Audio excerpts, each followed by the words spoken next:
আমি বললাম হুজুর আমার মাথা খেলতেছে না, মানুষ মরলে ইন্না লিল্লাহ কয় আর সারা জীবন কয় না।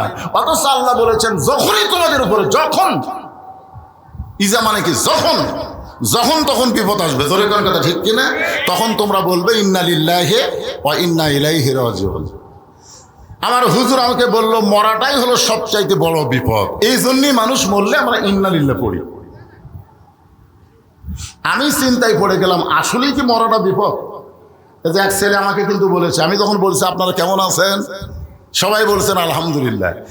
এখান থেকে এক ছেলে বলতে হুজুর আপনি কেমন আছেন, আমি কিন্তু তার উত্তর দেইনি, না দেওয়ার পেছনে কারণ আছে, যতক্ষণ কারণ আছে না নাই, বিশেষ কারণ আছে। যে আমি কেমন আছি এইটা এখন বলবো না, এইটা বলবো ওয়াজের শেষে। কারণ এখন বললে হট্টগোল গন্ডগোল হতে পারে। হয়তো বলবেন হুজুর আপনি কেমন আছেন, এটা বললে হট্টগোল হবি। কারণ বর্তমান শ্রোতারা ভালো আছে, বক্তারা খুব একটা ভালো নাই, কোন কথা ঠিক। সমস্যা হলো ওই জায়গায়। আসেন, আল্লাহর একজন মস্ত বড় পয়গাম্বর, নাম হলো মুসা কালিমুল্লাহ, মাঝে মধ্যে তুর পর্বতে যাইতেন আল্লাহর সঙ্গে গল্প করার জন্য, কথা বলার জন্য। রাসূল বলেছেন মুসা নবী তুর পর্বতে গেলে যেমন আল্লাহ খুশি হয়ে যায়, আমার উম্মতরা দৈনিক 5 বার যখন মসজিদে যাবে আল্লাহ এর চাইতে বেশি খুশি হবে। মুসা নবীর কাছে তুর পর্বত যেমন, আমাদের কাছে আল্লাহর ঘর মসজিদ হলো তেমন। দৈনিক কয়বার আপনারা জান? কেমন করে ঘুমাও তুমি ফজর করে কাজা, এমনও তো হতে পারে তোমার জোহরে জানাজা। হুজুর দোতলা না করলে মানুষ ধরতেছে না, এত মুসল্লি হুজুর। হায় হায়, মসজিদ এখন 2 তলা 3 তলা করা লাগতেছে। আমি কইলাম মাশাআল্লাহ, এত মুসল্লি, তো ফজরের খবর কি? তখন বলতে হুজুর ফজরে তো 1 কাতারই হয় না। ফজরে কয় কাতার হয় না? জোহরের খবর কি? বলে কাজ কামের দিন। আসরের খবর কি? কয় হাট বাজারে গেছে। মাগরিবের খবর কি? বলে হাট বাজার করে ফিরে আসছে, দ্রব্যমূল্য এত বেশি, ওই টেনশনে মসজিদে আসে না। এশার খবর কি? বলে বুড়া কয় ডাকছে। মসজিদের মধ্যে কয় কাতার? বলে 9 কাতার। হয় কয় কাতার? বলে 1 কাতার। তাহলে 1 কাতারের মুসল্লি হয় না, 2 তারা করবে কেন? তখন সাইড থেকে একজন বলতে হুজুর ওই যে জুমার দিনে সবার শেষে আসা আগে যায়, ওই শালাকের জন্য 2 তালা করা লাগছে। ওই যে জুমার দিন, ধরে কোন দিন? সবার শেষে আসা আগে যায়। আপনারা বলেন তো, শেষে আসা আগে যায় এরা মুসল্লি? এদেরকে আল্লাহ বলেছেন ফাওয়াইলুল লিল মুসাল্লিন। যে মসজিদে 20 রাকাত তারাবি হয়, ওই মসজিদে কেউ যদি 8 রাকাত পড়ার নিয়তে ঢোকে, বুঝবেন ওই মুসল্লি না, ওই আল্লাহর সঙ্গে ঠাট্টাকারী। ধরে কোন কথা ঠিক? তোমার যদি 8 রাকাত পড়ার এতই ইচ্ছা থাকে, 8 রাকাত যেটি আছে সেটি দাও। তুমি 20 রাকাতের মধ্যে ঢুকে নামাজিদের মন নষ্ট করো কেন? এরকম কিছু লোক আছে না, সবার শেষে যায় 8 রাকাত পড়ে মরদ ঘাড় কাত করে চলে যাচ্ছে। আল্লাহ বলে তোর নামাজ পায়খানা ফেলে দিলাম, কাম হলো। কারণ তুই নামাজ পড়তে আসিস নাই, তুই মুসল্লিদের মন নষ্ট করতে আসিস। জোরে কোন কথা ঠিক? ভাইজান এখন 5 ওয়াক্ত নামাজ খুব খেয়াল করবেন। ইন্না লিল্লাহর উপর আমি কথা বলতেছি। এখন মুসা নবী তুর পর্বতে গিয়া দাঁড়িয়ে আছে। এক সময় আল্লাহ বলতেছেন মুসা তোমার খবর কি? মুসা বলতেছে আলহামদুলিল্লাহ। আল্লাহ বলতেছে মুসা তুমি কেমন আছো? মুসা বলতেছে আলহামদুলিল্লাহ। এক সময় মুসার মন বলতেছে আল্লাহ যখন আমার খবর জানতে চায়, আমিও আল্লাহর খবর জানা দরকার। মুসা বলতেছে আল্লাহ আপনি কেমন আছেন? মুসা কিন্তু আলহামদুলিল্লাহ বলেছে, কিন্তু মুসা যখন বলতেছে আল্লাহ আপনি কেমন আছেন, আল্লাহ বলতেছে মুসা আমি কেমন আছি যদি জানবার চাও, ইজহাব ইলা ফিরাউন ইন্নাহু তাগা। আমি কেমন আছি যদি জানবার চাও তাহলে ফেরাউনের কাছে যাও। ধরে কোন কার কাছে? বর্তমানে আলেম ওলামা কেমন আছে এটা যদি জানবার চান,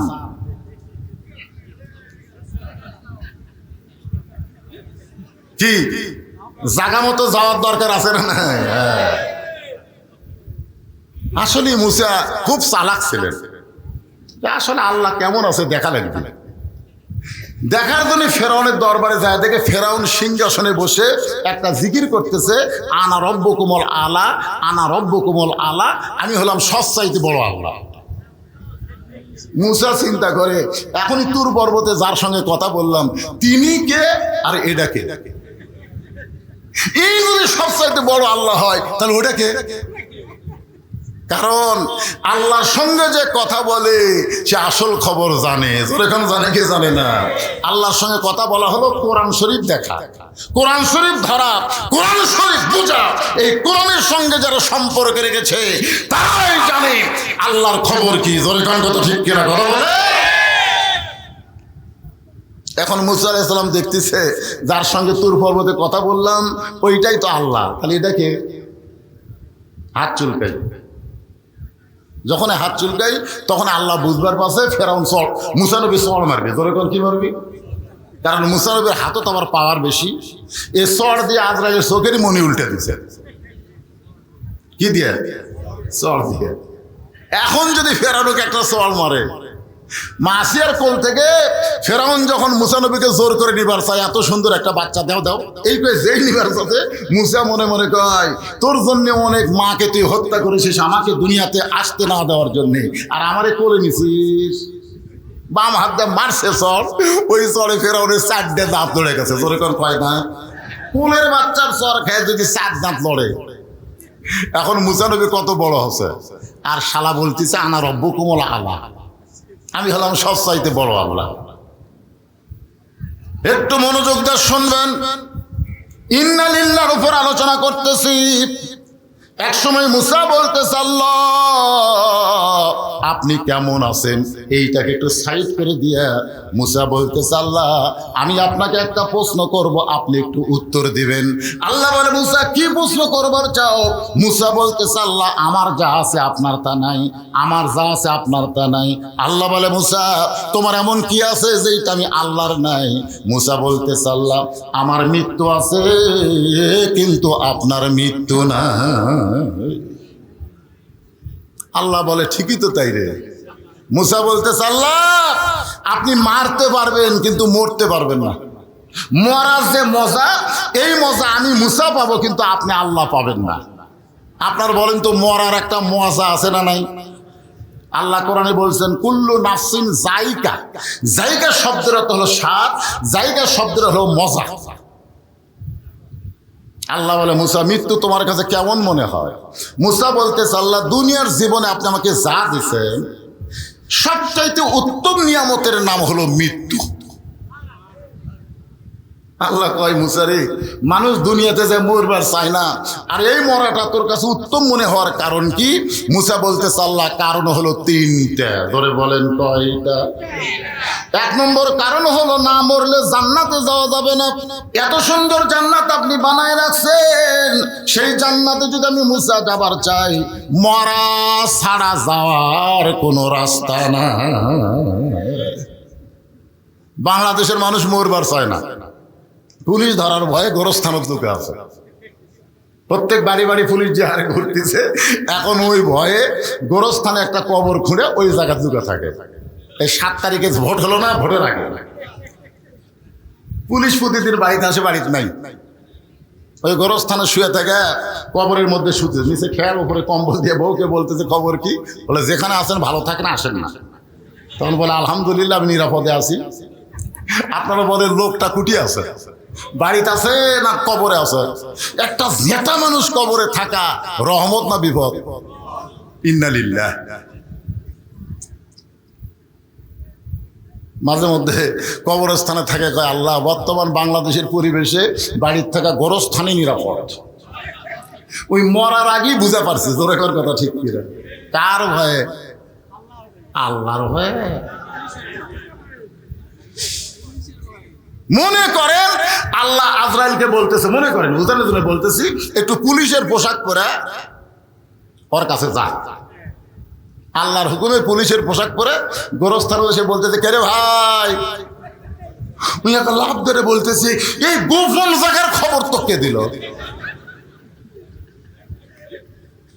তখন বলতেছে, ভাই রে আমি হলাম আজরাইল। যেই কয়েছে আজরাইল, তখন বলতেছে, ভাই বর্তমানে বাংলাদেশে পুলিশ ধরার ভয়ে আজরাইল ধরার কথা আমার খেয়ালই নাই রে। মানুষ যখন পুলিশ ধরার চিন্তা করবে, আজরাইল ধরার চিন্তা ভুলে যাবে, ওইটাই হলো মুসলমানের সবচাইতে বড় বিপদ। জোরে কোন কথা ঠিক কিনা? আপনি যতই চেষ্টা করেন পুলিশের হাত থেকে আপনি নিরাপদ থাকতে পারেন, কিন্তু আজরাইল যদি হুকুম পায়, কোন জায়গায় লুকাবেন?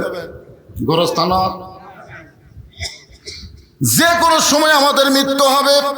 এই কোরআনের মাহফিলে যারা বসে আছি সবাই বিশ্বাস করেন মরার কোনো সময়, যে কোনো ছেলেরা, যুবকেরা, এবার ঈদের দিনে 7টা ছেলে মোটর সাইকেল অ্যাক্সিডেন্ট করে মারা গেছে, খবর হয়েছে। এক ছেলে মেয়ে সহ মারা গেছে। আর বাপ মা বলতেছে যে আপনার ছেলে মোটর সাইকেল অ্যাক্সিডেন্ট করে মারা গেছে, পিছনে বউ আছিল, ওটাও মরছে।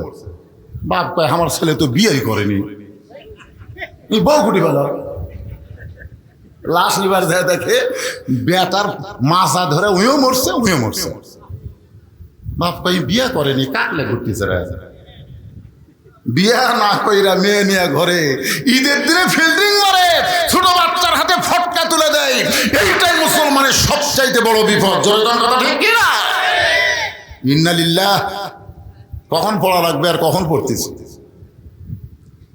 মুসা বলতেছে, আল্লাহ আপনি এত সুন্দর জান্নাত বানায় রাখছেন, সে জান্নাতে যদি যাবার চাই, মরা ছাড়া জান্নাতে যাওয়ার কোনো উপায় নাই। আমরা সকলে জান্নাত চাই কি চাই না? জোরে কোন কারা কারা চাই? আল্লাহকে একটু হাত দেখায়, হাত নামান। মাশাআল্লাহ, তোমার সব বান্দা জান্নাত চাই। তাহলে জান্নাতে যাইতে গেলে মরা লাগবে। আমি যেই বলবো জান্নাতে যাইতে গেলে কি চাই, আপনার সকলে জবান করে বলবেন মরতে চাই। জান্নাতে যাইতে গেলে কি চাই? আরো জোরে জোরসে বলুন। মানুষ যখন মরতে চাই মিছিল করবে, তখন ওই মানুষ কোনোদিন বাতিলের সাথে আপোষ করে চলবে?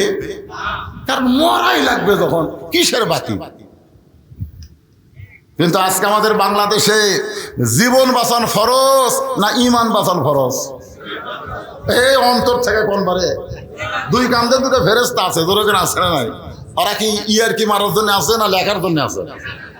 তোমার দুই কান্দে দুই মোহরি লিখিতেছেন ডায়েরি, দলিল দেখে রায় দিবে, টাকা পয়সার নাই কারবার। আমি পাপী তিনি জামিনদার, মনের ঘরে তালা দিয়া চাবি নিয়া আছেন সাই। আমি অধম শব্দ কি তার হুকুম ছাড়া বাইরে যাই, হুকুম ছাড়া বাইরে যাই। মনোরে পারা পারে থাকলে তারা, সঙ্গে নিও গাড়ি ভাড়া, জবাবদিহি করতে হবে কালেক্টর। আমি পাপী তিনি জামিনদার। সবাই বলেন আছেন আমার মুক্তার, আছেন আমার ব্যারিস্টার, শেষ বিচারের হাইকোর্টেতে তিনি আমায় করবেন পার। আমি পাপী রাসূল জামিনদার। আল্লাহু আকবার। একটু অন্তর থেকে বলেন। মুখের কথাতে তো আমরা বিপদে পড়ে গেছি। মুখে যা কয় মনে তা কয় না। লিমা তাকুলু মা লা তাফালুন, এ হলো টাটকা মুনাফিক। জোরে কোন কি মুনাফিক? আমরা সকলেই যদি জান্নাতে যাবার চাই, মরা ছাড়া জান্নাতে যাওয়ার রাস্তা কোনটা কোন তো আছে? তো দোয়া যে করলেন রমজান মাসে, আল্লাহুম্মা ইন্না নাসালুকাল জান্নাতা ওয়া নাউযু বিকা মিনান নার। আল্লাহ এই তোর দোয়া কবুল করছি, তুই জান্নাতে যা। তখন আপনি কবেন আল্লাহ জান্নাত যাবো তোরে কোন দিক দিয়ে? লাইলাতুল মেরাজে বর্তমানে যে বাইতুল মুকাদ্দাস নিয়ে মুসলমানদেরকে হত্যা করা হচ্ছে, ওই বাইতুল মুকাদ্দাসের ভিতরে আমাদের নবী 2 রাকাত নামাজের ইমামতি করেছে। জোরে কোন সুবহানাল্লাহ। এক সময় সাহাবীরা জিজ্ঞাসা করলেন, ইয়া রাসূলুল্লাহ, দুইটাই আল্লাহর ঘর, বাইতুল্লাহ আর বাইতুল মুকাদ্দাস, এই দুইটার মধ্যে দাম বেশি কার? একটা হলো কাবা ঘর, একটা হলো বাইতুল মুকাদ্দাস, এই দুইটার মধ্যে দাম বেশি কার? আল্লাহ রাসূল বললেন একটার দাম বেশি আর একটার সম্মান বেশি। দাম বেশি হচ্ছে আল্লাহর ঘর কাবার, আর সম্মান হচ্ছে আল্লাহর ঘর বাইতুল মুকাদ্দাস। সম্মান হওয়ার কারণ হলো কাবা ঘরের মধ্যে সমস্ত নবী রাসূল ঢুকতে পারে নাই, ঘরটা খুব ছোট। এই ঘরের মধ্যে এত নবী রাসূল কেমনে ঢুকবে? কিন্তু বাইতুল মুকাদ্দাসের মধ্যে সমস্ত নবী রাসূলকে আল্লাহ ঢুকাই দিয়েছে। দরকার সুবহানাল্লাহ। জিবরাইল বললেন, হুজুর আপনার পিছনে যারা ইক্তেদা করলো সব নবী রাসূল। আল্লাহ রাসূল বলেন, আমি একটু তাদেরকে দেখবার চাই। সঙ্গে সঙ্গে জিবরাইল একটা মেম্বরের ব্যবস্থা করলেন। ওই মেম্বরের নবী দাঁড়ায় সমস্ত নবী রাসূলের দিকে তাকায় আছেন। আল্লাহ রাসূল দেখতে পায় সমস্ত নবী রাসূলের চেহারা আলোকিত, কিন্তু একটা নবীর চেহারার কোনো আলো নাই। জোরে কান কি নাই? নবী বললেন, সব নবীর চেহারা থেকে আলো আসে, ওই নবী কি করলো, আলো নাই কেন? জিবরাইল বললেন, হুজুর আপনি তাকে ডাকেন। মাইকের সাউন্ড নষ্ট হয়ে গেল। জিবরাইল বললেন, হুজুর আপনি তাকে ডাকেন। এবার আল্লাহ নবী ডাকতে বললেন, আপনার নাম কি? বলে, আমার নাম ঈসা আলাইহিস সালাম। তাহলে সবার চেহারা থেকে আলো আসতেছে, আর আপনার চেহারার মধ্যে আলো না থাকার কারণ? ঈসা বলতেছে, সমস্ত নবী রাসূল জান্নাত থেকে আপনার পিছনে এসে নামাজ পড়লো, কিন্তু আমি জান্নাত থেকে আসতে পারি নাই। আল্লাহ নবী বলেন, ওগো ঈসা, সমস্ত নবী জান্নাত থেকে আসলে আপনি জান্নাত থেকে কেন আসতে পারলেন না? ঈসা বলতেছেন, এখন পর্যন্ত আমার মৃত্যু হয় নাই, আমি না মরলে জান্নাতে কেমনে যাই? এ কথার দ্বারা বোঝা গেল জান্নাতে যাইতে গেলে মরা লাগ। কথা কন না কেন? মরা। আপনাদের কাছে মৃত্যুই কঠিন মনে হচ্ছে জান্নাতের চাইতে? সবাই একটু এক বাক্যে সমস্যা বলবেন, জান্নাতে যাইতে গেলে কি চাই? আরো জোরে। আল্লাহ বলে, মুসা মৃত্যুকে পছন্দ করার 2 নম্বর কারণ কি? মুসা বলতেছে, আল্লাহ মৃত্যুকে পছন্দ করার 2 নম্বর কারণ হলো আমার মৃত্যুটা কেবলমাত্র আপনার জন্যই আমি অক্ষ করেছি। এই কথার দ্বারা মুসা বুঝাইলেন মরবে কার জন্যে? আপনারা যারা বলতেছেন না কার জন্য মরবেন, শয়তানের জন্য, তাহলে জবান খুলে বলবেন, মরবো কার জন্যে? আল্লাহর জন্য। কেউ যদি মরতে চায়, আল্লাহর কুদরতের মুখে হাসি ফুটে যায়। আল্লাহ বলে, আমার জন্য যারা মরবে এদের মৃত্যুই হবে না, বরং এরা চির অমর হয়ে থাকবে। এটা আমার কথা না, আল্লাহর কথা। আল্লাহ কোরআনে বলেন, ওয়ালা তাকুলু লিমান ইউকতালু ফি সাবিলিল্লাহি আমওয়াতুন বাল আহইয়াউ ওয়ালাকিন লা তাশউরুন। আমি 2 জন ব্যক্তির নাম বলবো। একজন আল্লাহর জন্য মারা গেছে, আর একজন এমনি এমনি মরছে। যিনি আল্লাহর জন্য জীবন দিয়েছেন তার নাম হলো হোসাইন, আর এমনি এমনি যে মরছে তার নাম হলো ইয়াজিদ। আপনার বলেন তো, এই 2 জনের মধ্যে কে মরেননি? আরে বুঝবার পারেন না? আজও বাংলাদেশে হোসাইনের দল যারা করতেছে, বাতিলের সঙ্গে আপোষ না করে নিজের জীবন উৎসর্গ করতেছে, কিয়ামত পর্যন্ত আল্লাহ তাদেরকে অমর করে রাখবে। জোরে কোন কথা ঠিক কি না? ভাইজান, হোসেন রাদিয়াল্লাহকে হত্যা করার পরে ওই মাথাটা কিন্তু কারবালায় ছিল না, দেহ ছিল কারবালায়, কিন্তু মাথাটা কারবালায় ছিল না। ওই মাথাটা নিয়ে যাওয়া হলো দামেস্কে। কোথায়? দামেস্কে নিয়ে যাওয়া হলো। ওই সময় ইয়াজিদ ক্ষমতার চেয়ারে বসেছিল। ইয়াজিদের সামনে যখন হোসেন রাদিয়াল্লাহর মাথাটা হাজির করা হয়, ইয়াজিদের হাতে একটা লাঠি ছিল, লাঠি। ওই লাঠিটা হোসেনের মুখের মধ্যে ঢুকায় বলে, হোসেন, খালি জেদ করার কারণে আজ তুমি শেষ হয়ে গেলে। দেখো তুমি কোথায় আর আমি কোথায়, শুধু জেদ করার কারণে আজ তুমি শেষ হয়ে গেলে। দেহ এক জায়গাত, মাথা এক জায়গাত, আর আমি ইয়াজিদ সিংহাসনে বসে আছি। তুমি কোথায় আর আমি কোথায়, তুমি শেষ। সমস্ত সাহাবীরা, ইয়াজিদের সামনে যত সাহাবী ছিল, যত মুসলমান ছিল, সবাই মাথা নিচু করে বসে আছে। ইয়াজিদ এমন কিছু করতেছে, মুখের মধ্যে লাঠি ঢুকায় দিয়া তিরস্কারমূলক কথা বলতেছে, তাও মুসলমানেরা মাথা তুলা ইয়াজিদের বিরুদ্ধে কিছুই বলতে পারতেছে না, কারণ বললেই মাথা যাবে। ইমানের গুরুত্ব না দিয়া মানুষ যখন জীবনের গুরুত্ব দেয়, তখন বাতিল মাথা ছাড়া দেয়। জোরে কোন কথা ঠিক কথা বল না কেন? আজকে বাংলাদেশে মুসলমানেরা ইমানের চাইতে জীবনের গুরুত্ব বেশি দিছে, বাঁচার চেষ্টায় ব্যস্ত হচ্ছে। যতই চেষ্টা করেন আপনি বাঁচতে পারবেন না, আপনাকে মরা লাগবে। যারা আল্লাহর জন্য মরতে চায় না তারা শিয়াল কুত্তার মতন মরবে। জোরে কোন কথা ঠিক না? আপনি একজন মুসলমানের বাচ্চা হয়ে শিয়াল কুত্তার মতন মরবেন চান? দেখেন ইয়াজিদ বারবার যখন তিরস্কার করতেছে, প্রত্যেকটা মুসলমান মাথা নিচু করে বসে আছে, লোকমা দেওয়ার কেউ নাই। কেন? ইয়াজিদ যে রাষ্ট্র চালায় নিজের ইচ্ছায়, আল্লাহর আইন দিয়ে যদি রাষ্ট্র চালাতো তাহলে লোকমা দেওয়ার মুসলমান থাকতো। যখন কোনো মানুষ নিজের ইচ্ছায় রাষ্ট্র চালায়, ওই মানুষের ভুল ধরলে তার বিপদ হয়ে যাবে। ধরে কোন কথা ঠিক কিনা? আর আল্লাহর আইন দিয়ে যখন রাষ্ট্র চালায়, অর্ধ পৃথিবীর খলিফা হযরত ওমর জুমার দিনে যখন খুতবা দিচ্ছেন, এমন সময় মাঝখান থেকে এক মুসল্লি দাঁড়িয়ে বলতেছে, আমির আল মুমিনিন, আপনার খুতবা শুনবো না। ওমর ফারুক বলেন, আমার অপরাধ কি? বলে, আপনার অপরাধ হলো আমাদেরকে খাটো পাঞ্জাবি দিয়ে আপনি লম্বা জুব্বা পরে খুতবা দেন। আমাদেরকে খাটো পাঞ্জাবি দিয়ে আপনি লম্বা জুব্বা কোথায় পেলেন? এটা না বলা পর্যন্ত আপনার খুতবা আমরা শুনবো না। বাংলাদেশের মতন ৯৬টা দেশের খলিফা, সুবহানাল্লাহ, আর সেই লোকটা জুব্বা একটু লম্বা কাপড় দিছে, খুতবা বন্ধ করে দিছে। এর নাম হলো লোকমা দেওয়া। ধরে কোন কি দেওয়া? ওমর ফারুক তো বলতে পারতেন, এটা কে রে?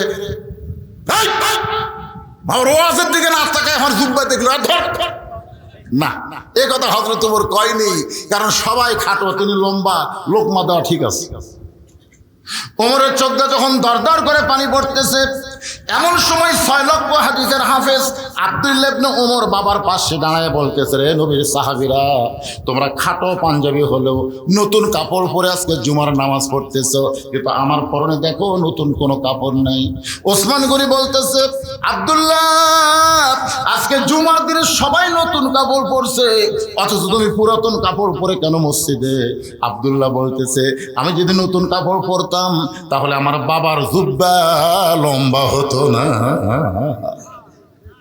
দুনিয়ার সবাই যখন ঘুমায় গেছে, তখন এই মানুষটা এই যে লম্বা জুব্বা পরে খুতবা দিচ্ছে, আর তোমরা খুতবা আটকে দিলে। এই মানুষটা ইয়েতিমের মতন আমার ঘরের দরজায় গভীর রাত আমার ঘরের দরজায় গিয়ে বলতেছে, আব্দুল্লাহ রে, একটু দরজা খুলে দে বাবা। আমি আব্দুল্লাহ দরজা খুলে দেখি আমার বাবা নতুন একটা পাঞ্জাবি নিয়ে দাঁড়ায় আছে।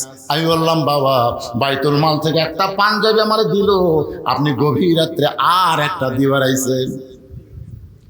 নেতার বেটা তো, কি কন, একটা আমাকে দিছে আর একটা আপনি দিবার আইছেন। ওমর ফারুক কোরআন থেকে তেলাওয়াত করলেন, ইন্নাল্লাহা ইয়ামুরুকুম আন তুআদ্দুল আমানাতি ইলা আহলিহা ওয়া ইযা হাকামতুম বাইনান নাস আন তাহকুমু বিল আদল। জোরে কোন সুবহানাল্লাহ। ৬ বছর ধরে আম বাগানের চাষ করছে, জ্যৈষ্ঠ মাসে দেখবার গেছে আম পাকছে কিনা। বাগানের মালিক গিয়ে দেখে ছোট্ট একটা বাচ্চা গাছের ঢালে বসে পাকা আম পাড়তেছে। বাগানের মালিক কয়, আমি খাইনি, পরিবারের কেউ খাইনি, আর তুই আমার কাছে তোর আম পাড়তেছিস, তোর বাপকে যা বিচার দেবো রে, তোর বাপক যা বিচার দেবো। ছেলে খালি মুসকি মুসকি হাসে। বাগানের মালিক বলে, হাসিস কেন? বলে, আমার বাবা কোথায় খুঁজবা যাবেন, আমার বাবাও তো আর এক বছর চড়ছে। তাকায় দেখো আর বাপ খালি আম পাড়ে আর বস্তা ভরায়।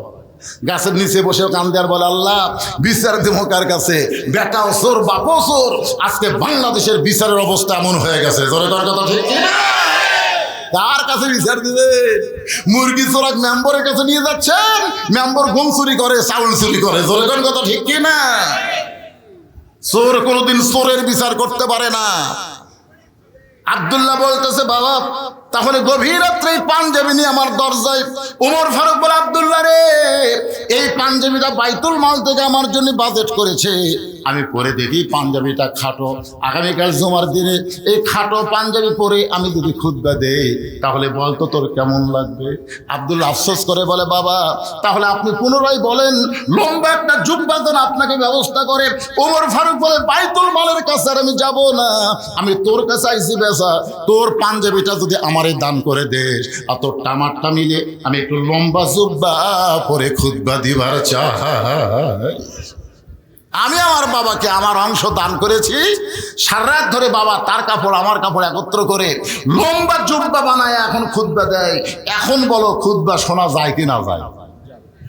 সমস্ত মুসলমান কান্দার বলে, আল্লাহ তোমার কোরআন দিয়ে যখন রাষ্ট্র চলবে এমন মহান ব্যক্তিদেরকে নেতার আসনে দেখা যাবে, সুবহানাল্লাহ। আর মানুষের তৈরি আইন দিয়ে যখন সমাজ চলবে চোর বাটপারদেরকে দেখা যাবে। কথা কন না কে? লোকমার দরকার আছে না নাই? কিন্তু না, সব মাথা সবাই কান দিচ্ছে, বুঝেছেন না? হোসেনের আফসোসে কান দিচ্ছে, কিন্তু মাথা তুলে, কারণ জীবন বাঁচান ফরজ যায়। মাথা তুলে খালি তাকালি এজিদ কবি ধর, কেউ আর মাথা তুলতেছে না। সবাই জীবন বাঁচানো ফরজ মনে করে, ইমাম যা হয় হোক। সবাই যখন মাথা নিচু করে বসে আছে, এমন সময় 80 বছর একজন বুড়ো মানুষ লাঠিতে ভর দিয়ে দাঁড়ায় গেছে। জোরে কোন সুবহানাল্লাহ। দাঁড়াইছে, বসা থাকা যাবে না, দাঁড়ান লাগবে। অন্যায় অপকর্ম দেখলে আর বসে থাকার সুযোগ নাই, সব মুসলমানকে দাঁড়াতে হবে। জোরে কোন কথা ঠিক? আমরা এত দুর্বল হয়ে গেছি, সারাদিন আক্কেলপুর বাজার করি, আর নামাজের সময় মসজিদে গেলে চেয়ারত বসি। জোরে কোন কথা ঠিক? ফেরেশতাকে আল্লাহ আর কান্দের ফেরেশতা, এই শয়তান সারাদিন ঘুরলো, 10 কেজি ব্যাগ নিয়ে বাড়ির থেকে বাজার থেকে বাড়িতে গেল, আমার বসা লাগলো না। আর তোমার ঘরত এসে চেয়ারত বসলো। আজকে জিজ্ঞাসা করেন, কে ভাই চেয়ারত বসলেন কেন? শরীরে বল পাই না বাবা, শরীরে বল। ও তুই হাট বাজারত বল পাস, মসজিদের মধ্যে ঢুকলেই দুর্বল হয়ে যায়। আপনি জানেন জামাত পড়া যেমন ওয়াজিব, কাতার সোজা করা হলো তার চাইতে বড় ওয়াজিব। জোরে কোন কথা ঠিক? সাহাবীরা বললেন, হুজুর কাতার কেমনে সোজা করব? আল্লাহ রাসূল বললেন, পায়ের গোড়ালির সঙ্গে গোড়ালি মিল করে তোমরা কাতার সোজা করো। যেই বেটা চেয়ারে বসে উনি বসলো গুটি, আর গোড়া গেল গুটি। এই জন্য ফতুয়ার কিতাবে বলা হচ্ছে, এইরকম লোক যদি মসজিদে আসে, আপনারা 4-5 জন শক্তিশালী যুবক যারা, ওর চেয়ার সহ ধরবেন। যাই চেয়ারে বসছে আর চেয়ার সহ ধরে, যেরকম আগে ঢুলিত করে নতুন বউ নিয়ে যেত, ঠিক ওইভাবে ঢুলি বেটা চেয়ার সহ ধরে আস্তে করে বারান্দা থবেন। তোর যদি এতই নামাজ পড়ার মন চায়, সামনে কাতার না, এই কাতারের মধ্যে বারান্দা থাক, কারণ তোর কারণে আমাদের জামাত ফাঁকা রাখবো না। জামাতে নামাজ আদায় করতে গেলে কাতার সোজা হবে। জোরে কণ্ঠে। নামাজের মধ্যে যে কয়টা ফরজ আছে, তার মধ্যে একটা ফরজ হলো দাঁড়িয়ে নামাজ পড়া। আল্লাহ কোরআনে বলেছেন, কুমু লিল্লাহি কানিতিন, দাঁড়াও, আনুগত্য নিয়ে দাঁড়াও। চেয়ারে বসলে কোনোদিন আনুগত্য হয় না। নবী সাহাবেরা কোনোদিন চেয়ারে বসে নামাজ পড়েনি। এখন মক্কা মদিনার তা ঘুরে আসা কয়, হুজুর ফতুয়া যতই মারেন মক্কার দিকে আইছি। আরে পাগলা, মক্কা দলিল না, দলিল হলো আল্লাহর কোরআন। জোরে কোন ঠিক না? একটু মনোযোগ দাও, কথাগুলো শুনতে হবে। 80 বছর একজন সাহাবী লাঠিতে ভরতে দাঁড়ায় বলতেছে, ইয়াজিদ তুমি যার মুখে লাঠি ঢুকায় বলতেছো শেষ হয়ে গেছো, ইয়াজিদ রে, যাকে তুমি বলতেছো শেষ হয়ে গেছো, তুমি তারে চিনো না। যদি চিনবার পারতা এরকম বেয়াদবি তুমি করতে না। তুমি যার মুখে লাঠি ঢোকায় তিরস্কার করতেছো, হোসেন তুমি শেষ। আমি জানি এইটা কে। আমি 10 বছর একাধারে নবীর বাড়িতে খেদমত করেছি। কয় বছর? আমি একদিন নবীর পাশে দাঁড়ায় আছি, আল্লাহর নবী নফল নামাজের নিয়ত করলেন।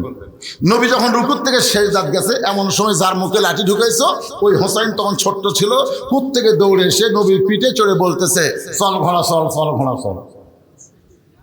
আমি দৌড়ে গিয়ে হোসেনকে নবীর পিঠ থেকে নামাবার চাই, কিন্তু আল্লাহ নবী নামাজ পড়া অবস্থায় হাতের ইশারা করলেন নামাজ না। কিন্তু যখন হোসেন নবীর পিঠে থাকার পরে এক সময় বলতেছে, যে ঘোড়া চলে না এই ঘোড়ার পিঠে বসে আমি থাকবো না।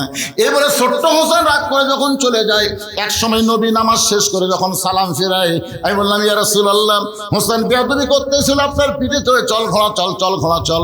আমি তখন হোসেনকে পিঠ থেকে নামাবার চাইলাম, অথচ আপনি ইশারা করলেন নামাজ না, কারণ কি?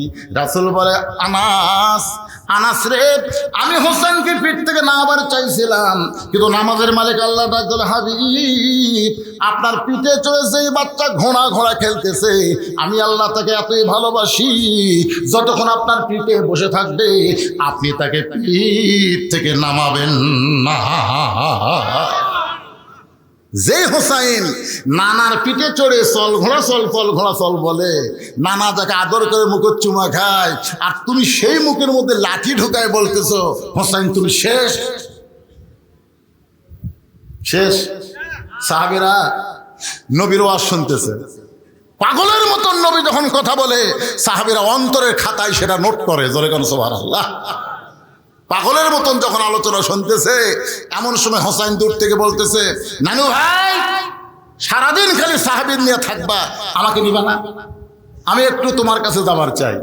1 নম্বর সাহাবী আবু বকর বলতেছে, হুযায়ফা যাও কাটটা। ওই যদি এখন নবীর কাছে আসে, নবী তো লাঠি নিয়ে ব্যস্ত হয়ে যাবে, আমাদের কথা আর মনে থাকবে না, কারণ নবী নাতিকে এত ভালোবাসে।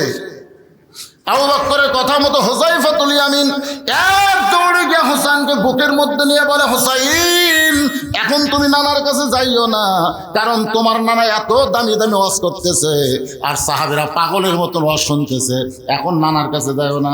সঙ্গে সঙ্গে হোসেন চিল্লায় বলে, রে নানার সাহাবীরা, আমার নানাকে চিনো বলে আমাকে নানার কাছে যাবার দিচ্ছ না?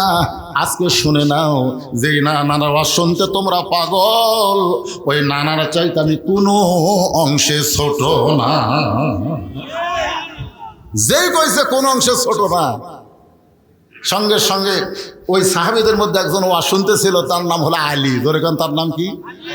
রাসূল বলেছে, আনা মাদিনাতুল ইলমে ওয়া আলী বাবুহা, আমি হচ্ছে ইলমের শহর, আলী হচ্ছে সেই শহরের দরওয়াজা।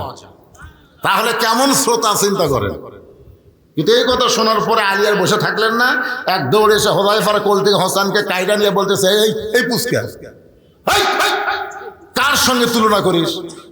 ওরাফানা লাকা যিকরাক, যাকে আল্লাহ তাআলা সবার উপরে সম্মান দান করেছে, জোরে কান সুবহানাল্লাহ। আর তুই বলিস নানার চাইতে আমি কোন অংশে ছোট না? এ মুখ দিয়ে কি আজে বাজে কথা বলিস? এই বলে মুখের উপরে এত ঠাসি মারছে, নিচের দাঁত উপরে লক পেটে গেছে। এক সময় হযরত আলী যখন হোসেনের মুখ থেকে হাতটা টান দেয়, সঙ্গে সঙ্গে হোসেন বলে, রে নানার সাহাবীরা, আগে আমি একজন সাহাবীর কোলে ছিলাম, এবার আমার বাবার কোল থেকে বলতেছি ওই নানার চাইতে আমি অনেক বড়। যেই বলছে নানার চাইতে বড়, ওই সাহাবীদের মধ্যে একজন শ্রোতা, যার নাম হলো হযরত উমর। ধরে কার নাম কি? উমর চিৎকার করে বলে, আলী রে, আমার নবীর সঙ্গে বেয়াদবি সহ্য করতে পারবো না, তোমার হোসেনকে তুমি সামাল দাও। সঙ্গে সঙ্গে আলী যখন হোসেনকে নিয়ে যাবার চায়, এমন সময় আল্লাহর নবী দাঁড়িয়ে বললেন, রে আলী, আমার কলিজাকে আমার কাছ থেকে আলাদা করিস না। বলতেছেন আমার নাতিকে, আল্লাহ রাসূল বলতেছে আমার কলিজাকে আমার কাছ থেকে আলাদা করিস না। সঙ্গে সঙ্গে হযরত আলী যখন হোসেনকে ছাইড়া দেয়, হোসেন এক দৌড়ে এসে নবীর বুকে ঝাঁপ দেয়, বলে, না না, আমি আমার জীবনের চাইতে আপনাকে বেশি ভালোবাসি।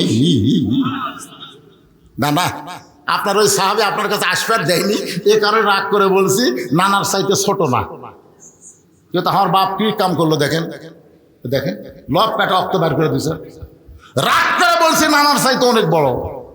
আল্লাহ রাসূল মুসকে মুসকে হাসে আর কয়, এ কথাটা তুমি একলাই বলো, আমি যখন একলা থাকবো তখন বলো। এতগুলো সাহাবীর মধ্যে বলেছো, উমর তো যে খেপা খেচ্ছে, তুমি কেমনে বললা নানার চাইতে অনেক বড়? হোসেন বলতেছে হিসাব করে। উমর কয়, হোসেন কি হিসাব আছে? হিসাব ছাড়া হোসেন কথা বলেন। উমর বলে, হোসেন তোমার মতো ছোট্ট বাচ্চা কি হিসাব জানো? হোসেন বলে, না না, তোমার আমার মধ্যে কথা হয়, ই মাথা মারে কে? আল্লাহ রাসূল বললেন, এজলিস ইয়া উমর, উমর তুমি বসো, আমি একটু হিসাব শুনবো। হোসেন বলে, না না, 1 নম্বর হিসাব হলো তোমার মা আর আমার মা, বলো তো না বলো, এই দুই জনের মধ্যে কার মা বড়? নবীর চোখে দরদর করে পানি পড়তেছে। নবীর মা আমেনা জান্নাত পাবে কি পাবে না সেই গ্যারান্টি নাই, আর হোসেনের মা ফাতেমা শুধু জান্নাত পাবে না, জান্নাতি নারীদের নেত্রী হবে। আমার মায়েরা যারা পর্দার অন্তরালে বসে ওয়াজ শুনতেছেন, মা, প্রত্যেক জুমার দিনে সানি খুতবা ইমাম সাহেব মুসল্লিদের সামনে উচ্চারণ করে, সাইদুল আহলুল জান্নাত, সাইয়্যিদাতুন নিসাই আহলুল জান্নাহ ফাতেমাতুজ যোহরা, জান্নাতি নারীদের নেত্রী হবে। সেই মেয়েটার নাম হইল ফাতেমা। জোরে কোন, ফাতেমাতুজ যোহরা।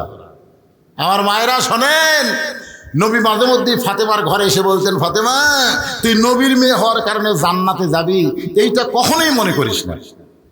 তোর বাবা বিশ্ব নবী, এই কারণে আল্লাহ তোরে জান্নাত দিবে। ফাতেমা বলে, বাবা তাহলে আল্লাহ আমাকে কেমনে জান্নাত দিবে? রাসূল বললেন, জান্নাতে যদি যাবার চাও তাহলে আমল করে জান্নাতে যাওয়া লাগবে। ফাতেমা বলে, বাবা কি আমল? রাসূল বললেন, 4টা। কয় আমল? 4টা আমল করা লাগবে। 1 নম্বর নামাজ, 2 নম্বর রোজা, 3 নম্বর স্বামীর কথা মতো চলা, 4 নম্বর সতীত্বের হেফাজত, পর্দা করা। রাসূল বলেন, ফাতেমা ওই 3টা আমল যদি কম বেশি হয় আল্লাহ মাফ করে দিবে, কিন্তু পর্দার আমল কম বেশি করা যাবে না, এটা পুরোপুরি মানা লাগবে। জয়কান কথা ঠিক কিনা? আমাদের বাংলাদেশে মেয়েরা পর্দা মানে না, পুরোপুরি মানে বাঁচা থাকতে না, মরার পরে 5 কাপড় দেয়, খাটনিটা পর্যন্ত চাদর দিয়ে ঢাকা রাখে। হ্যাঁ, ফেরেশতারা ঘুরতেছে আর বলতেছে, আল্লাহ মেয়ে মানুষ বাঁচা থাকতে গোটা আমট্ট গ্রাম ঘুরছে, পাড়ার সব মরদ চিনে, কিন্তু মরার পরে 5 কাপড় দিয়ে চাদর দিয়ে খাটনি ঢাকছে কেন? আল্লাহ বলছে যে, ফেরেশতা ওই দেশের নাম বাংলাদেশ রে, ওই দেশ বাঁচতে মানে না রে, মরার পরে মানে রে, মরার পরে মানে। আমার মায়েদের বলতেছি, নামাজ যদি একটু কম হয়, রোজা যদি ঠিকমতো রাখতে নাও পারেন, স্বামীর সবগুলো কথা যদি নাও শোনেন, পর্দার ব্যাপারে কোনো ছাড়াছাড়ি নাই। ধরে কোন কথা ঠিক কিনা? হ্যাঁ, পর্দা। মেয়েদের পর্দা হলো 1 নম্বর আমল। আমার মায়েরা যারা পর্দার অন্তরে বসে আছেন, আল্লাহ আপনাদের জন্য হুকুম করেছেন, অকরনা ফি বুয়ুতিকুন্না ওয়ালা তাবাররাজনা তাবাররুজাল জাহিলিয়াতিল উলা। আল্লাহু আকবার। মেয়েরা ঘরের মধ্যে থাকো, ঘরের পরিবেশ নিয়ে রাস্তায় আসো। জাহেলি যুগের মেয়েদের মতন সাজুগুজু করে রাস্তায় চলা চলবে না। এ হুকুম কার? আরো জোরে বল, হুকুম কার? আমার মায়েদের বলবো, মা আল্লাহর আইন পর্দাকে আপনারা গ্রহণ করেন।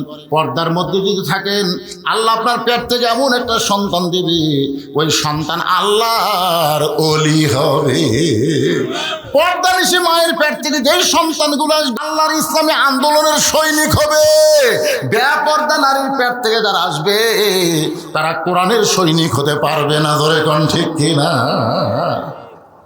বেপর্দা নারী যারা, কি না বিশ্বব্যাপী আজকে বলবো না, বেপর্দা নারী যারা শয়তানের গোডাউন, তারা শয়তানের গোডাউন বোঝেন না? পেটের ভিতর থেকে যে মালগুলা বাড়াবে, এগুলো সবগুলো শয়তান হবে। আজকে রাস্তাঘাটে তাকায় দেখেন, মানবরূপী শয়তান কম না বেশি? রোজার দিনে হোটেলের দরজাত কালো পর্দা দিয়ে সমানে খায়। এক ছেলে আমার কয়, হুজুর 11 মাস আমার খিদা কম, রোজার মাসে এত খিদা লাগে বুঝি না।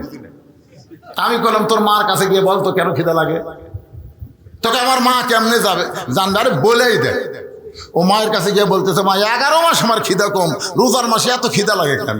মা বলতেছে, তোর দাদি এই সর্বনাশ করছে। তুই যখন আমার পেটে ছিলি তখন তোর দাদি আমাকে সত্য দিল যে রোজা রাখা যাবে না, রোজা রাখলে পেটেটা যদি শুকা যায়, এই জন্য জোর করে আমাকে রোজা ভাঙ্গাইছে। আমি রোজার মাসে খাইছি, তুইও খাইছিস। রোজার মাসে পেটের ভিতরে তোর খাওয়ার অভ্যাস আছে, বাইরে এসে তুই রোজা থাকবার পারবি? এই জন্য মা যদি ভালো হয়, পেটের বাচ্চা আল্লাহর ওলি হয়, ভালো একটা সন্তান যদি চান, একটা ভালো মায়ের দরকার। জোরে কোন কথা ঠিক কিনা? আপনারা বলেন তো, হাসান হোসেন যে মায়ের পেট থেকে হয়েছে, এই মাটা কেমন? আজকে সেও আমি পুরোপুরি আপনাদের করব না। আমার মা বোনদের কথা বলতে গিয়ে বললাম, মা ফাতেমার চরিত্র গ্রহণ করা লাগবে। এমন পর্দার মধ্যে ফাতেমা ছিল, রাতের অন্ধকারেই দুনিয়া থেকে বিদায় নিচ্ছে, রাতের অন্ধকারে থেকে দাফন করা হলো। দাফন করার সময় কোনো মানুষ ছিল না, একজন মানুষ তাকে দাফন করে আল্লাহর কাছে ফরিয়াদ করলেন, আল্লাহ ফাতেমা পর্দা নিশি, আমি স্বামী হয়ে দোয়া করতেছি, আল্লাহ তার পর্দাকে কবুল করে নাও। এ দোয়া করার সঙ্গে সঙ্গে তাকে দেখে সামনে কয়েকটা পুরাতন কবর দেখা যায়। এই মাত্র ফাতেমার কবর দিছে, সেই নতুন কবর আর নাই। গোটা জান্নাতুল বাগে হযরত আলী দৌড়াই, ফাতেমার কবর, ফাতেমার কবর। এখনই ফাতেমার কবর দিলাম, সেই কবরটা গেল কোন জায়গায়? আল্লাহ ডাক দিল, আলী রে, ফাতেমা পর্দা নিশি, আমি আল্লাহ জোহরা ডিগ্রি দিয়া ফাতেমার কবরটাকেও কিয়ামত পর্যন্ত পর্দা করে দিয়েছি। এখন মায়েরা যদি ফাতেমার সঙ্গে জান্নাতে যাবার চায় তাহলে পর্দার দরকার আছে না নাই? দরকার আছে না নাই? আমার মায়েদের আলোচনা এখন সমাপ্ত করে মরবো আমরা কার জন্য? মুসা বলতেছে আল্লাহ মৃত্যুকে পছন্দ করার 2 নম্বর কারণ হলো আমার মৃত্যুটা কেবলমাত্র আপনার জন্য অক্ষ করেছি। আজকে যারা এখানে জীবিত অবস্থায় ওয়াজ শুনতেছে সবাই জবান থেকে বলেন আমরা মরবো কার জন্যে? আরো জোরে বলেন।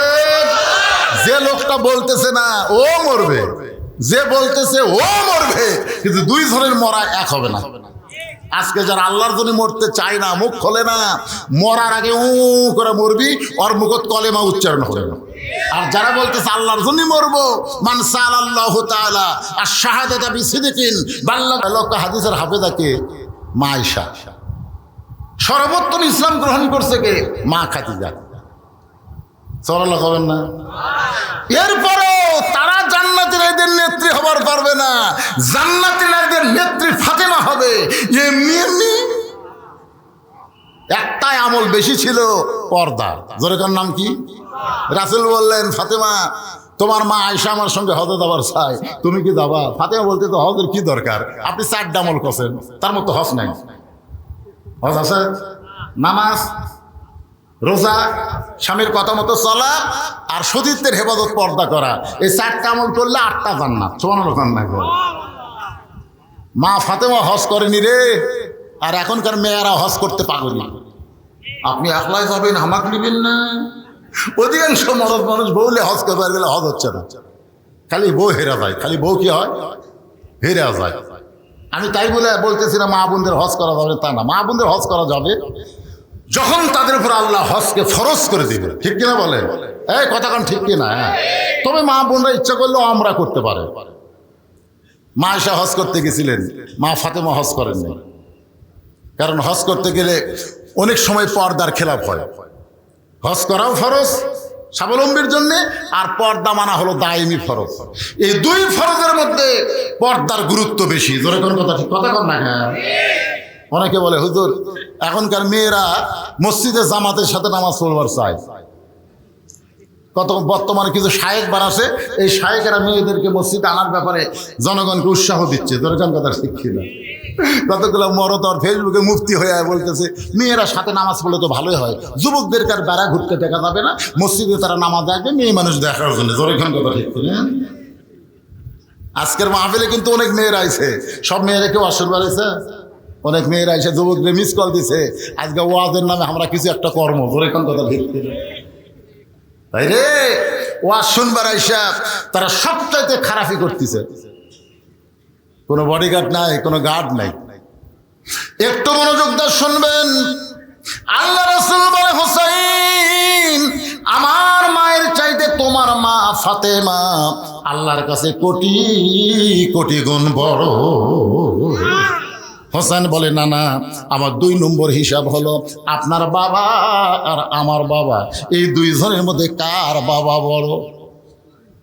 আল্লাহ রাসূল কান্দারে বলে হোসাইন আমার বাবা আব্দুল্লাহ জান্নাত পাবে কি পাবে না এই গ্যারান্টি আমি নবী দিবার পারবো না, আর তোমার বাবা আলী শুধু জান্নাত পাবে না, এই দুনিয়াতে 10 জনকে জান্নাতের সার্টিফিকেট দেওয়া হয়েছে, তার মধ্যে 4 নম্বর হলো তোমার বাবা। আমার বাবার চাইতে তোমার বাবা আল্লাহর কাছে কোটি কোটি গুণ বড়। হোসেন বলে না না, আমার 3 নম্বর হিসাব হলো তোমার নানা আর আমার নানা, এই 2 জনের মধ্যে কার নানা বড়? সঙ্গে সঙ্গে হযরত ওমর দৌড়ে এসে ওই হোসেনকে বুকের মধ্যে নিয়ে বলে হোসেন রে, আমি মূর্খ মানুষ বলে বেয়াদবি করছি, কিন্তু আলী তো জ্ঞানী হইয়া তোমার মুখে ঠাসি মারলো কেন? আলী রে এই মহান মুখে তুই কেন ঠাসি মারলি? ও বাবা হোসাইন, তোমার নানার নানা ওয়াহাব জোহরিকে দুনিয়ার কেউ চিনবে না, আর তোমার নানাকে শুধু দুনিয়ার মানুষ না স্বয়ং আল্লাহ কোরআনে করেছেন ঘোষণা, ওয়া ইন্নাকা লাআলা খুলুকিন আযীম। হোসেন বলেন না না, তাহলে 3 দিক দিয়ে কে বড় হলো? মায়ের দিক দিয়ে আমি বড়, বাপের দিক দিয়ে আমি বড়, নানার দিক দিয়ে আমি বড়, তুমি কোন দিক দিয়ে বড়? আল্লাহ রাসূল সঙ্গে সঙ্গে হোসেনকে মাথার উপর তুলেছে, ছোট্ট মানুষ তো এরকম মাথায় তুলে বলতেছে দেখো তো কার মাথা উপরে। সমস্ত সাহাবীরা বলছে যে হুজুর আপনার মাথার উপর তো হোসেনের মাথা দেখা যায়। খালি একজন সাহাবী উপর দিকে না তাকায় নিচের দিকে তাকায় বলতে যে মাথা উপরে থাকলে কি হবে, পাও তো মাটির নাই। কারণ হোসেন বড় হয়েছে নিজের যোগ্যতাই নয়, আল্লাহর নবীর ওসিলায়। ধরে কোন কথা ঠিক না? আনাস ইবনে মালিক বলে ইয়াজিদ, সেই হোসেনকে তুমি চিনতে পারলা না, তার মুখের মধ্যে লাঠি ঢুকায় তুমি বলতেছো হোসেন শেষ হয়েছে। আমি আনাস বলতেছি হোসেন শেষ হবে না, বরং তুমি একদিন শেষ হয়ে যাবে। গোটা পৃথিবীতে মানুষ তোমার নাম ঘৃণায় উচ্চারণ করবে, মহব্বতে কেউ বলবে। আমার এলাকার এক হিন্দু আকাশ আর বেটা ঘামাক দিয়ে বলতেছে মামা দোয়া করে। হিন্দুরাও কিন্তু আমার কাছে দোয়া চায়। আমি বেটাকে বললাম কোনো দোয়া লাগবে না, তোর বেটার নাম খালি এজিদ থো। ওই আমার কলতায় কারেনে বলেন মামা আমি হিন্দু হতে পারি কিন্তু অভিশপ্ত নাম আমার সন্তানের থব না। দেখছেন একটা হিন্দু পর্যন্ত ইয়াজিদকে অভিশাপ দেয়। ধরে কথা কন না কেন? হ্যাঁ, অথচ গোটা এলাকা খুঁজে দেখেন প্রত্যেক পাড়ায় পাড়ায় হোসাইন আছে না নাই? ধরে কেন আছে না? না, হ্যাঁ, তাহলে কে মরল? হোসেন মরল। আজও বাংলাদেশে ক্ষমতার চেয়ার পাইয়ে হোসেনের দলদেরকে হত্যা করে তোমরা মনে করতেছো কি হলু রে, একদিন তোমরাও দুনিয়া ছাড়বে, পৃথিবীর মানুষ ঘৃণা করে তোমাদের নাম উচ্চারণ করবে। জোরে কোন কথা ঠিক না? এই জন্য মরাই যখন লাগবে মরবো কার জন্যে? আল্লাহ বলেছেন আমার জন্য যারা জীবন দিবে তাদেরকে তোমরা মৃত্যু বলো না, আমি আল্লাহ বলতেছি জীবিত। আল্লাহ ডাকতে বলে মুসা রে, মৃত্যুকে পছন্দ করার 3 নম্বর কারণ কি? কয় কারণ? 1 নম্বর কারণ হলো না মরলে জান্নাতে যাওয়া যাবে। 2 নম্বর কারণ হলো মরবো কার জন্যে? আপনারা কি বিরক্ত হচ্ছেন? এই মাঝে মধ্যে যে উঠলো কেন, ওই একটা উঠলো একটা উঠতেছে, তার মানে ওরা বসার জায়গা পাচ্ছে না। না আপনার এখন তো 5 লাখ বসতি না, ঘন ঘন নাই। এই ঘনের মধ্যে থেকে যদি কেউ উঠে যায় কি বিরক্ত রে ভাই। না যারকে পেশাব ঘন ঘন হয় তারা সাইডে বসেন,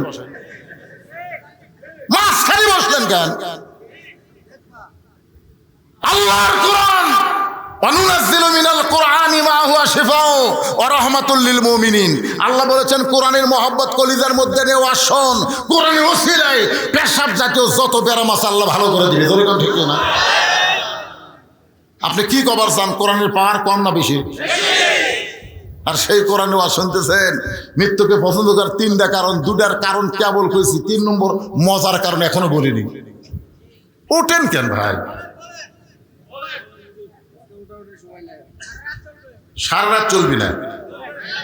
সারা রাত কেন চলবে? কেমন করে ঘুমাও তুমি ফজর করে কাজা, এমনও হতে পারে তোমার জোহরে জানাজা। তখন আমরা বলবো ফজর কাজা হওয়ার কারণ হলো আমরা ওয়াজ শুনছি, আর ওয়াজ শোনার পরে এমন ঘুমায় গেছি আমরা চেতন পাইনি। এই জন্যে আপনাদের এলাকায় খেয়াল করে দেখবেন মসজিদের কোনো মুয়াজ্জিন ওয়াজ শোনে না। আপনি দেখবেন মুয়াজ্জিনরা কিন্তু ওয়াজ শোনে না, কারণ ওয়াজ শুনবার গেলে ফজরের নামাজের আযান দিবার পারবি না। জোরে কোন কথা ঠিক না? তো ভাইজান আমরা এমন সময় ওয়াজ শেষ করব আমাদের ওয়াজও শোনা হবে, আবার ফজরের নামাজ জামাতের সঙ্গে আদায় হবে। ধরে কোন ঠিক? ফজরের নামাজ বাড়িতে পড়লে হবে? রাসূল বলেছেন 2টা নামাজ কেউ যদি জামাতে নামাজ না পড়ে মুনাফিকের মৃত্যু হবে। তার একটা হলো ফজর আর একটা হলো ইশা।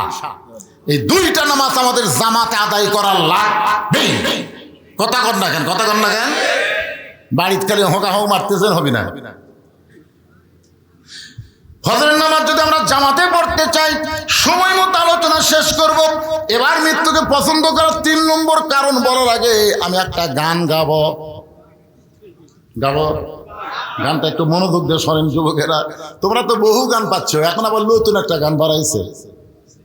একটা মানুষ হইয়া তুমি কয়জন রে বিলাও মন, মুখে তোমার মিষ্টি কথা অন্তর কয়লার মতন। যাই হোক গানটা কি আমি পুরোপুরি বলতেছি না, কিন্তু একটু ঝাঁকি দিলাম, যুবকেরা বুঝবার পারছে। একজন মানুষ হইয়া তুমি কয়জনকে বিলাও মন, দেহ থাকে মসজিদে মন থাকে বাহিরে। এরকম মুসল্লি আছে না নাই? মসজিদের মধ্যে ঢুকেছে আয় আয়, সবাই নামাজ পড়ে চলে গেছে, মুই একলাই। জুতা চোর চিন্তা করে কেউ তো নাই, মুই একলাই। আর জুতা কুটি খুঁজে দেখে দরজাত নাই। আস্তে আস্তে ওর কাছে এসে দেখে ওর কাছেই বাক্স, ওই বাক্সর মধ্যে 1000 টাকা নতুন জুতা থুয়ে ওই নামাজ পড়তেছে। চোর মনে করতেছে 4 রাকাত সুন্নত পড়তে অনেক টাইম লাগবে, আমি এই শুধু জুতাটা নিয়ে যাই। ওই কেবল জুতা হাত দিতেই ওই নামাজ বাদ দিয়ে খফ করে হাত দিচ্ছে। চোর বলছে, ভাই আপনি তো নামাজ পড়তেছেন, নামাজে বলতেছি জিহাতুল কাবা ওয়া জুতা। আমার মুখ আছে কাবার দিকে, চোখ আছে জুতার দিকে, তুই আমার জুতা চুরি করবো? চোর কয় আল্লাহ কে রে? আল্লাহ কয় একজন জুতা চোর, একজন নামাজ চোর। আজকে মসজিদের মধ্যে ঢুকি, দেহ ঢুকলেও মন ঢোকে না। ধরে কোন কথা ঠিক? একটু মনোযোগ দিয়ে শুনবেন, যে গানটা আমি গাইতেছি গানটা একটু মনোযোগ দিয়ে শুনবেন যুবকেরা। কত ভাইরাল গান তোমরা শুনলে, এই গানগুলো তোমরা মনে রাখতে পারো না। চলতে পথে 2 দিন থামিলাম, যাবার কালে একজন আরো দেখা না পাইলাম। কতজনকে কত কি দিলাম, যাবার কালে একজন আরো দেখা না পাইলাম। ও আমার সাদের মালা যাই রে ছিঁড়ে, রইব না আর বেশি দিন তোদের মাজারে। ডাক দিয়েছেন, হ্যাঁ একজন কসার, বাদ বাকি দয়াল মারতেছে। ডাক দিয়েছেন আল্লাহ আমারে, রইব না আর বেশি দিন তোদের মাজারে। চলতে পথে 2 দিন, ধরে কোন কয় দিন? আয় গার কাট করে দেখতেছি। কি দেখতেছেন ভাই? কই 6 তলার ভিত দিছি ভাই রে, 4 তলা হসরে রড বার করে থুছি, আর 2টা তলা করবার পারলেই জীবন ধন্য রে। 2 কান্দের ফেরেশতাকে আল্লাহ, এই শালার কান্দর থাকবো না, এর কান্দর থাকে কি লাগবে? ওই দুনিয়ার বাড়ি দেখতেছে, একবার নিচের দিকে তাকায় না, যখন অল্প সময়ের মধ্যে কবরে যাওয়া লাগবে। ধরে কোন কথা ঠিক না? এমন আযাব দিবে রে ভাই, কবরের ওই মাটিতে গলা ফেটে রক্ত ঝরবে চিৎকারের ওই চোটেতে। কিন্তু যেদিন ডাক পড়িবে কবর মাঝে যাইতে, জোগাড় কিছু করছো বন্ধু তার মাঝে বিছাইতে। যে কোনো সময় আমাদের সামনে মৃত্যু আছে না নাই? সামনে না পিছনে? কথা কয় না। খুব মনে করতেছেন আমি মৃত্যুকে ড্যাঙ্গায় সামনে যাবো। জিল্লুর রহমান যখন দুনিয়া থেকে বিদায় নিচ্ছে, ওই সময় একজন ঘোষক মাইক না বলতেছে 5 স্তরের নিরাপত্তা আছে, 5 স্তরের। আর্মি, বিজিবি, পুলিশ, আনসার বাহিনী, তোমরা কি প্রস্তুত? আমি যেই বাড়িতে ছিলাম ওই বাড়িও কিন্তু মুক্তিযোদ্ধার বাড়ি, দরকার ঠিক কিনা? তখন এরকম রাইফেল তুলে ঠাস ঠাস করে ফাঁকা গুলি করতেছে। মুনকির নাকির বলতেছে আল্লাহ, যে হারে নিরাপত্তা দেওয়া শুরু হলো, আমরা কি ফেরত যাবো? আপনারা কি মনে করতেছেন মুনকির নাকির ফেরত যাবে? কি করবে? মুনকির নাকির কবরের মধ্যে গিয়ে 3টা প্রশ্ন করবে। একটু মনোযোগ দিয়ে শুনুন। মুসা বলতেছে আল্লাহ, মৃত্যুকে পছন্দ করার 3 নম্বর কারণ এইটা আমাদের সকলকেই পছন্দ করা লাগবে। যতই বাড়ি করেন গাড়ি করেন, এগুলো রাইখাই কিন্তু আমাদের যাওয়া লাগবে। ধরে কোন ঠিক কিরা ভাই? গভীর রাতে নবী চেতন পাইছে, রাসূল তাকায় দেখে তার বিবি খাদিজাতুল কুবরা পাগলের মতন কাঁদতেছে। আল্লাহ নবী বলে, খাদিজা আমি নবী ঘুমাই, দুনিয়ার সব মানুষ ঘুম পাড়ে, অথচ আপনি গভীর রাতে এমন করে কাঁদেন। খাদিজা বলতেছে, রাসূল আল্লাহ, যে কোনো সময় আমার মৃত্যু হবে, আমি যে কোনো সময় মরে যাব হুজুর। মরার পরে যে অন্ধকার কবরে আমাকে রাখা আসবে, আপনি বলেছেন সর্বশেষে যেই ব্যক্তি কবরে যাবে, কবরের ঘরে তাকে 50,000 বছর থাকা লাগবে। যে ঘরে দরজা নাই, জানলা নাই, কারেন্ট নাই, বাতি নাই, ফ্যান নেই, ওই মাটির অন্ধকার কবরে আমি খাদিজা 50,000 বছর কেমনে থাকবো? এই চিন্তা করার কারণে আমার চোখে ঘুম ধরে না, আমি পাগলের মতন কাঁদতেছি। সঙ্গে সঙ্গে খাদিজা নবীর কপালে চুম্বন দিয়ে বলে, খাদিজা ওই আল্লাহর শপথ করে বলতেছি, ঈমান গ্রহণ করার পরে আপনি আল্লাহর সঙ্গে যে সম্পর্ক গড়ে তুলেছেন, আল্লাহ আপনার কবরকে জান্নাত বানায়া দিবে। কি বুঝলেন? কি বুঝলেন? রাসূল বলতেছেন আপনি ঈমান গ্রহণ করার পরে আল্লাহর সঙ্গে যে সম্পর্ক গড়ে তুলেছেন, তাহলে লা ইলাহা ইল্লাল্লাহ মুহাম্মদ রাসূলুল্লাহ এই ঈমান গ্রহণ করার পরে আল্লাহর সঙ্গে আমাদের সম্পর্ক করার দরকার আছে না নাই? কি দিয়া সম্পর্ক করবেন? এই নামাজিরা, কবরে যখন যাবেন মুনকির নাকির এসে জিজ্ঞাসা করবে মান রব্বুকা, তোমার রব কে? আপনার কোয়া লাগবে, আপনি আরামে ঘুম পাড়বেন, আপনার নামাজ দাঁড়িয়ে যাবে। মুনকির নাকিরকে বলবে এই মুনকির নাকির, কাকে রব সম্পর্কে প্রশ্ন করতেছ? বলে যাই শুয়ে আছে তাকে। এই মুনকির নাকির, যাকে রব সম্পর্কে প্রশ্ন করতেছ সে সারা জীবন কয় ওয়াক্ত নামাজ পড়ছে হিসাব দে। মুনকির নাকির বলে আমাদের কাছে তো ক্যালকুলেটর নাই। তো ক্যালকুলেটর নাই তো কিসের রব? তোরা জানিস এই লোকটা যাকে তুই মান রব্বুকে প্রশ্ন করতেছিস ওই মসজিদের মধ্যে ঢুইকাই নামাজের নিয়ত করার পরেই বলতো আলহামদুলিল্লাহি রব্বিল, রুকুতে গিয়ে বলতো সুবহান রাব্বিয়াল আযীম, সেজদাত গিয়ে বলতো সুবহান রাব্বিয়াল আলা। দুনিয়াতে যে এত রব রব করে কেবল কবরতে এসে একটু আরামের ঘুম দিছে, এটা কি প্রশ্ন রে? মুনকির নাকির বলে আল্লাহ তোমার বান্দাকে মান রব্বুকা প্রশ্ন করার কারণে নামাজ যে খেপা খেপছে, আমরা কি করব? আল্লাহ বলতেছে নামাজ না কবর আইছে, তার রবের উত্তর হয়ে গেছে। আজকে কারা কারা এশার নামাজ পড়েননি? না আমি বলতেছি না, হাত তোলেন, সেটা বলতেছি না। আপনাকে বিবেক আছে না নাই? সবচাইতে বড় আদালতের নাম কি? সেই বিবেককে প্রশ্ন করেন। আপনি ইচ্ছা করে এশার নামাজ না পড়ে ওয়াজ শুনতেছেন, ফজর আগে যদি আপনার মৃত্যু হয়, রাসূল বলেছেন মান তারাকা সালাতু মুতাম্মিদান ফাকাত কাফারা, ইচ্ছা করে এক ওয়াক্ত নামাজ যে বাদ দিল আল্লাহর সঙ্গে কুফরি করলো। নিজের বিবেককে প্রশ্ন করেন। ভাই এশার নামাজ না পড়ে আপনি বিছানায় ঘুমাতে যান, একটু মনোযোগ দিয়ে শোনা লাগবে। রাসূল বলেন খাদিজা, ওই আল্লাহর শপথ করে বলতেছি ঈমান গ্রহণ করার পরে আপনি আল্লাহর সঙ্গে যে সম্পর্ক গড়ে তুলেছেন, আল্লাহ আপনার কবরকে জান্নাত বানায় দিবে। ঈমানের পরে আল্লাহর সঙ্গে সম্পর্ক করতে গেলে 1 নম্বর ইবাদতের নাম হলো নামাজ। জোরে বলেন নাম কি? এই 5 ওয়াক্ত নামাজ আমাদেরকে আদায় করা লাগবে। মসজিদের পাশে মাহফিল, এত সুন্দর মসজিদ, পুরাতন মসজিদ, এই মসজিদটা শুধু বানাইলে হবে না, মসজিদ ভরান লাগবে। জোরে কোন কথা ঠিক? বর্তমান প্রধানমন্ত্রী 564টা মসজিদ বানিয়ে দিয়েছে। পৃথিবীর কোন প্রধানমন্ত্রী এত মসজিদ বানায়নি যেটা বাংলাদেশের প্রধানমন্ত্রী বানালো। আপনারা বলেন তো এতগুলো মসজিদ না বানায় যদি সিনেমা হল বানিয়ে দিত, কথা কন না কেন? পারতো না। এবার ঈদে 10টা ছবি মুক্তি পাশে, হল পায়নি। খালি শাকিব খানের রাজকুমার পাশে, বাদ বাকি পায়নি। আগে 600টা হল ছিল, আর এখন হলের সংখ্যা মাত্র 90টা। আস্তে আস্তে সিনেমা হল ভাঙ্গা মানুষ মার্কেট বানাচ্ছে, মানুষ মসজিদ বানাইছে। আমি শুনলাম নরসিংপুর এক সিনেমা হল এখন মাদ্রাসা বানাচ্ছে। এক সময় সিনেমা হতো, আজকে সেখানে মাদ্রাসা হচ্ছে। তার মানে কি বুঝতেছেন? প্রধানমন্ত্রী মসজিদ বানাইছে, বানায় বাংলার মুসলমানকে দেখায় দিছে মসজিদ শুধু বানাইলেই হবে না, মসজিদে নামাজের দরকার আছে না নাই? মডেল মসজিদ চায় থাকে আমাদের দেখতেছে। আমরা যাওয়ার সঙ্গে আসসালামু মসজিদ থাক, আপনাকে আক্কেলপুরে দেখবেন এই সোনার ভিতর দিয়ে আসতে একটা মসজিদ আছে না নাই? হ্যাঁ কি মসজিদ? আমি আমাদের গাড়ি থানায় দেখি। আমি প্রধানমন্ত্রীকে অনুরোধ করব, খালি মসজিদ বানালে হবে না, এই মসজিদ ভরানোর একটা ব্যবস্থা করা লাগবে। জোরে কোন কথা ঠিক?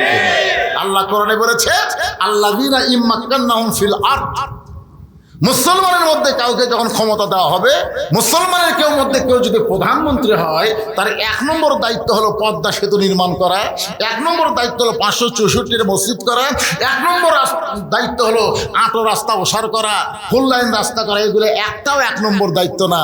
1 নম্বর দায়িত্ব হলো আকামুস সালাত, নামাজ কায়েম করা। আজকে প্রধানমন্ত্রী যদি ঘোষণা করে এত সুন্দর মডেল মসজিদ বানানো হয়েছে, আজান দেওয়ার পরে মুসলমান দাবি করে, অথচ মসজিদের মধ্যে ঢোকে না, ওই জালেমদেরকে ধরো, ওদের পাছার কাপড় খুলে 5টা করে বাড়ি মারো। আপনারা বলেন তো সবচাইতে বড় জালেমকে? আজান শোনার পরে মুসলমান দাবি করে, নামাজ পড়ে না, এর চাইতে বড় জালেম আর দুনিয়াতে নাই। পুলিশদেরকে বলতেছে ওই আজান দেওয়ার সময় যারা বাহিরে ঘুরতেছে ধরে পাছার উপর 5টা করে বাড়ি বসাও।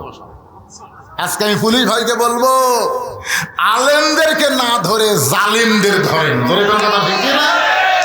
উল্টা হয়ে গেছে, উল্টা হয়ে গেছে।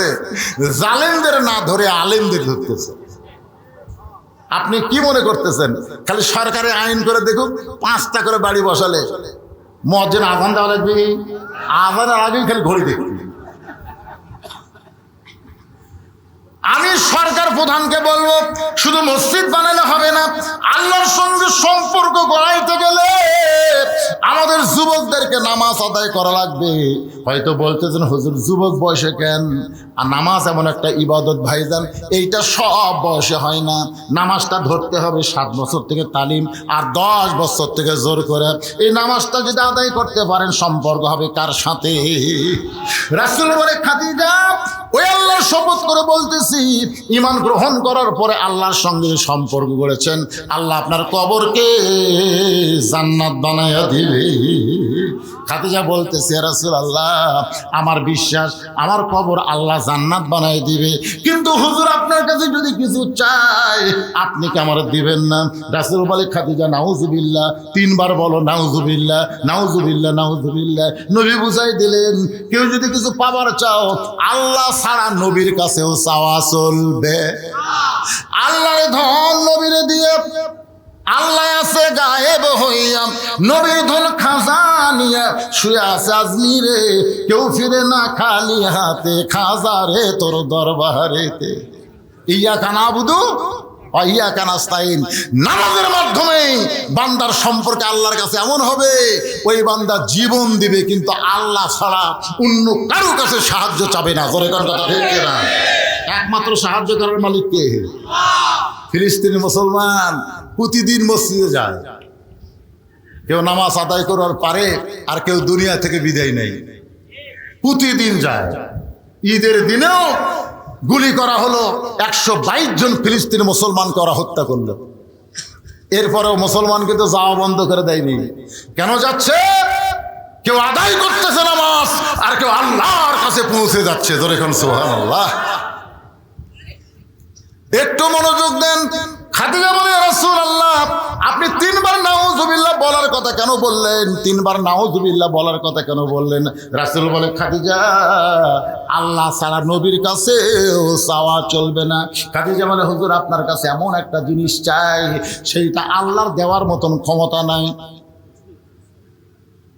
নবী শুনকে বলে, খাদিজা আপনি আমার কাছে কি চান যেটা আল্লাহ দিবার পারবে না? খাদিজা বলে, হুজুর আপনি দীর্ঘ 37 বছর পর যখন গাড়ে সুরের মধ্যে ঢুকলেন, ওই গাড়ে সুরের মধ্যে আপনি একটা সাধনা করলেন, ওই সাধনা করার পরে আল্লাহ তাআলা কোরআনের 5টা আয়াত প্রথম আপনার উপর নাজিল করলো।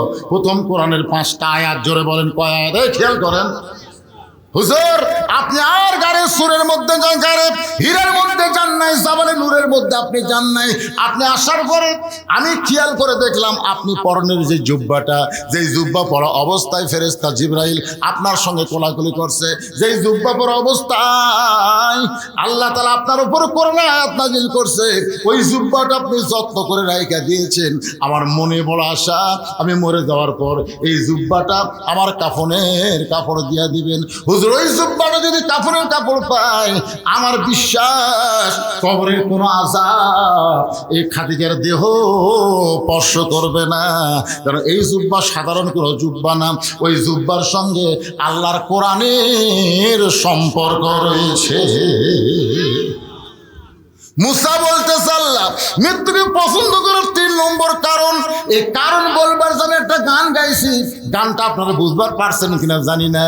ভাইজান একটু মনোযোগ দিয়ে শুনবেন। ওই 3 নম্বর কারণ বলার আগ দিয়া আমি মা খাদিজাকে আপনাদের সামনে উপস্থাপন করে, খাদিজা বলতেছে, হুজুর যার সাথে কোরআনের সম্পর্ক আছে তার দাম বেড়ে যায়। আমি সেই কোরআনের পরশের জুব্বাটা আমার কাফনের কাপড় হিসাবে দিবার চাই। আপনারা বলেন তো, এই কোরআনের সম্পর্ক যার সাথে তার দাম কম না বেশি? বেশি। একই কাছের কাঠ দিয়ে 3টা জিনিস বানাচ্ছে, একটা হলো খাট, একটা সোফা, আর একটা রেহাল। আপনারা বলেন তো তিনটার মধ্যে দাম বেশি কার? রেহালের। আপনার যদি বলা হয় ভাই ওই খাটটা দিয়ে রেহালটা নাও তো, আমি আজকে বলতেছি বাইতুল মুকাদ্দাস আর বাইতুল্লাহ। রাসূল বললেন বাইতুল্লাহর দাম বেশি আর বাইতুল মুকাদ্দাসের সম্মান বেশি। বাইতুল্লাহ আব্রাহা বাদশা ধ্বংস করে বেড়াইছিল আবাবিল পাখি দিয়ে, আল্লাহ সাইজ করে দিছে। আর বাইতুল মুকাদ্দাস ইহুদিরা দখল করবার চায়, এ পর্যন্ত আল্লাহ আবাবিল পাখি পাঠায়নি, ৩২,০০০ ফিলিস্তিনকে তারা হত্যা করেছে। জোরে কথা কন না কেন? বর্তমান প্রধানমন্ত্রী পর্যন্ত আফসোস করেছে ওরা শিশু বাচ্চাদেরকে টার্গেট করে হত্যা করতেছে। কারণ ফিলিস্তিনের এক মা বলেছে পৃথিবীর অনেক মায়েরা সন্তান জন্ম দেয় আর আমরা কোনো সন্তান জন্ম দেই না, আমরা একটা মুজাহিদের জন্ম দেই। জোরে কোন সুবহানাল্লাহ। এই কথা বলার পর থেকেই ইহুদিরা টার্গেট করছে এই বাচ্চাগুলো সাইজ করা লাগবে। প্রায় ২০,০০০-এর মতন ছোট বাচ্চাদেরকে তারা হত্যা করছে। ওই বাচ্চারাই হবে সৈনিক। আর আমাদের বাচ্চাগুলো সব মোবাইল দিয়ে ভাত খায়, মোবাইল ছাড়া কান্না বন্ধ হয় না। জোরে কথা কর না কেন? আমাদের গুলো মাল হচ্ছে মাল। এরা বড় হলে কি হবে আল্লাহ ভালো জানে। কি 7 বছর থেকে নামাজের তালিম দেওয়া লাগবে। রাজি আছেন? কথা কন, রাজি আছেন? 10 বছর থেকে জোর করে নামাজ ধরার লাগবে। আপনি যদি আপনার সন্তানকে নামাজ ধরাবার পারেন, ওর হাতে যতই 4G 5G মোবাইল দেন, ওই কোনোদিন অশ্লীল ভিডিও দেখবে না। দরজা বন্ধ করে দেখবার চাইলে ইমান বলবে পাগলা তোর বাপ মা ঘুমালে কি হবে, আল্লাহ ঘুমায়নি রে। কি করতেছ? একমাত্র নামাজই পারে মানুষকে যাবতীয় খারাপি থেকে বাঁচাই দিতে। তাই আমাদের যুবকগুলোকে নামাজি বানানোর দরকার আছে না নাই? দরকার আছে নাই? প্রধানমন্ত্রীকে আমি ধন্যবাদ দিব যে শুধু মসজিদ বানান না, মসজিদে মুসল্লি ভরার একটা আইন করার দরকার আছে। আইন করলে সবই হয়। করোনা যখন আইছিল আমরা সারা জীবন ওয়াজ করছি 3 জায়গায় ফাঁক রাখা যাবে না, তার মধ্যে একটা হলো কাতারে কোনো ফাঁক রাখা যাবে না। আমি সারা জীবন ওয়াজ করলাম ফাঁক বন্ধের। এক চৌকিদার এসে বলছে যে ভাই মসজিদে 5 ওয়াক্ত নামাজ 10 জনের বেশি ঢোকা নিষেধ, জুমার দিনে 12 জনের উপর চলবে না। পরের জুম্মায় দেখি রং লিয়ে আসে 2 হাত পর পর দাগ দিয়ে দিচ্ছে। আমি বললাম চৌকিদার সাহেব কি করেন? বলে হুজুর ফাঁক ফাঁক করে নামাজ পড়া লাগবে। সারা জীবন ওয়াজ করলাম ফাঁক বন্ধ করো, আর করোনা এসে ফাঁক করে দিল। আমি যদি বলি ভাই ফাঁক বন্ধ করেন, না হুজুর মরবো নাকি? আপনি বলেন তো মারার মালিককে? মারার মালিককে। কিন্তু করোনা এসে বোঝা গেল যে আল্লাহর কোনো পাওয়ার নাই, সব পাওয়ার হলো করোনা। সেই সময় কিন্তু প্রাইমারি বন্ধ ছিল, কিন্তু হাফেজি মাদ্রাসা একটাও বন্ধ ছিল না। আপনারা জানেন করোনার সময় প্রাইমারি কি কথা কন না কেন, প্রাইমারি বন্ধ, হাফেজি মাদ্রাসা চলো। ওই সময় অনেক ছোট ছোট বাচ্চাদেরকে আমার মাদ্রাসায় ভর্তি করে দিল। আমি বাবাদেরকে বললাম খবর কি? বলে প্রাইমারি কোন দিন খুলবে হুজুর জানি না, এরা তো শয়তান হয়ে যাচ্ছে, এই জন্য আপনার মাদ্রাসায় ভর্তি করে দিলাম। একে একে 37 জন ছাত্র যখন ভর্তি হলো, একদিন আমি ছাত্রদের নিয়ে মসজিদে দোয়া করলাম, আল্লাহ এই করোনা আরো 3 বছর থাকে। সবাই বলে হুজুর এই দোয়া খেন। বলে করোনা যত থাকবে সব প্রাইমারি বন্ধ হবে, মাদ্রাসাগুলো চালু হবে। জোরে খাওয়ার কথা ঠিক কিনা? এই যে এবার ভোটে ফেল করছে হাসানুল হক ইনু, নাম শুনছেন? উনি প্রধানমন্ত্রীকে বললেন যে প্রাইমারি ছোট ছোট বাচ্চা করোনা হওয়ার কারণে যদি বন্ধ হয়ে যায়, হাফেজি মাদ্রাসাও বন্ধ করা দরকার, কারণ ওখানে তো ছোট ছোট বাচ্চারা পড়ে। প্রধানমন্ত্রী বললেন প্রাইমারি হলো নাপাক আর হাফেজি মাদ্রাসা হলো পাক। পাককে কোনোদিন করোনা ধরে না, করোনা ধরে নাপাকদেরকে। জোরে কোন কথা ঠিক কিনা? সেদিন থেকে হাসানুল হক ইনু আর মিনন এরা 2 জন নাস্তিক অনুবীক্ষণ যন্ত্র নিয়ে খোঁজা শুরু করলো। কোন হাফেজি মাদ্রাসা যদি একটা ছাত্র মরে সেটাই প্রধানমন্ত্রীর সামনে তুলে ধরবে। কিন্তু আল্লাহর কি কাম, গোটা বাংলাদেশের কোন মাদ্রাসার একটা বাচ্চা করোনা হয়ে মারা যায়নি। ধরে কোনো কথা ঠিক কিনা? কারণ কি? কারণ হলো আপনি সকালবেলা গিয়ে দেখবেন ওরা পেশাব করতেছে, আপনি দেখেন না কেন? পেশাব করবার দেয় কি কাজ? কে রে বাবা এত কাশিস কেন? পেশাব নিংড়াই হুজুর। না কাশলে পেশাব নিংড়িবি? পানি খরচ করে উজু করে, উজু করলে কেন? তা আল্লাহর কোরআন সব পড়ি হুজুর। পবিত্র না হলে কোরআন ধরা যাবে? ছোট ছোট বাচ্চারা পেশাব করে পানি লাই, উজু করে আল্লাহর কোরআন হাতে নিচ্ছে। সুবহানাল্লাহ, কোরআনের সাথে সম্পর্ক করতেছে। আর প্রাইমারির গুলা পিঠের ওপর ব্যাগলা খাড়া হয়ে পেশাব করতেছে। আমি বললাম কে রে পাগলা, বস রে বস, বসে থাকে পেশাব কর, খাড়া হয়ে করিস। কোন ক্লাসে পড়িস? তুই পড়িস? চাচা তো কেমনে পেশাব করা লাগে তোর স্যার শিখাইনি? বসে থাকে খর। চাচাকে যে কি কর, প্রাইমারি পেশাবখানা যায় দেখি আমার স্যারই খাড়া হয়ে পেশাব করে। চাচা আমার স্যারই করে। এখন আপনি বলেন আপনার মাসুম বাচ্চাকে আপনি আকডুম বাকডুমের সাথে সম্পর্ক করবেন না আল্লাহর কোরআনের সঙ্গে সম্পর্ক রাখবেন? কোরআনের সঙ্গে সম্পর্ক যদি করতে চান একটু মনোযোগ দেন। খাদিজা বলে রাসূলুল্লাহ ওই কাপড়টা, জুব্বাটা আমার কাফনের কাপড় হিসাবে যদি দেন, ওই কোরআনের পরশ থাকার কারণে আমার কবরে যত আযাব আসুক না কেন আমার দেহ আযাব স্পর্শ করবে না। রাসূল বলে খাদিজা আমি নবী বলতেছি, ঈমান গ্রহণ করার পরে আল্লাহর সঙ্গে যে সম্পর্ক গড়ে চলেছেন আল্লাহ আপনার কবরকে জান্নাত বানাই দিবে। মুসা বলতেছে আল্লাহ মৃত্যুকে পছন্দ করার 3 নম্বর কারণ হলো এই দুনিয়া থেকে আমাদের যাওয়াই লাগবে। দুনিয়া হলো ক্ষণস্থায়ী, আখিরাত হলো চিরস্থায়ী। এই দুনিয়া হলো ক্ষণস্থায়ী, আখিরাত হলো চিরস্থায়ী। মৃত্যুর মাধ্যমে মৃত্যুকে পছন্দ করার 3 নম্বর কারণ হলো এই ক্ষণস্থায়ী জীবনের পরিসমাপ্তি হবে, চিরস্থায়ী জীবন আল্লাহ আমাদেরকে দিয়ে দিবে। আপনারা সত্যি করে বলেন তো দুনিয়ার জীবন চিরস্থায়ী না ক্ষণস্থায়ী? আর আখিরাত আপনাদের কাছে কোনটা ভালো, ক্ষণস্থায়ী না চিরস্থায়ী? তুই মরবার সামনে আল্লাহর হুকুম তো হবি রে ভাই। আল্লাহ বলেছে লা তামুতুন্না ইল্লা ওয়া আনতুম মুসলিমুন, মুসলমান না হয়ে তোমরা কেউ মরো না। বর্তমানে বাংলাদেশে আমরা যারা মরতেছি আমরা কি মুসলমান হয়ে মরবার পারতেছি?